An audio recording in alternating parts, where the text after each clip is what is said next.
Patty, can you tell us what is the core challenge that you deal with when you interact with women in business, especially leaders in organizations?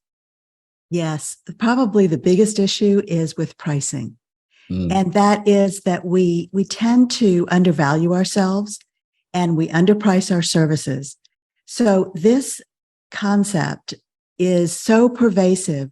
Years ago, I was really struggling to figure out, how do I talk about this? How do I help women understand that when they're a service company and their pricing is artificially low, how limiting that is, because I believe everything flows from pricing. Who you can hire, when you can hire, how you can bring in technology, all of those things that we think of as expenses are really investments.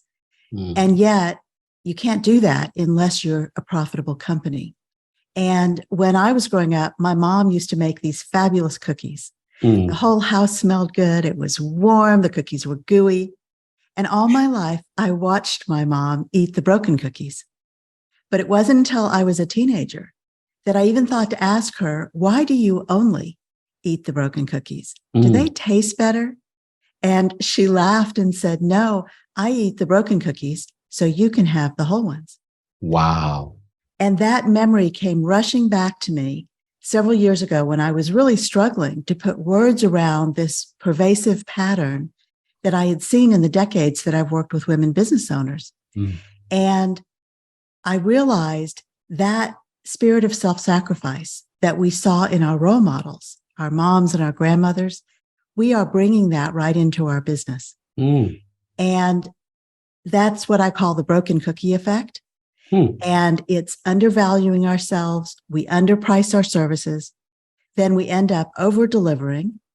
And even when our companies are very successful, maybe especially then, we are still saving the whole cookie for everybody else, our families, our staff, our clients.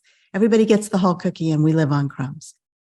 And that is something now that I have found that wording and I share that with my audience, it resonates. And when I'm on a Zoom conference or I'm talking to people, I see all these women nodding because we've all had that shared experience and we do bring it into our businesses.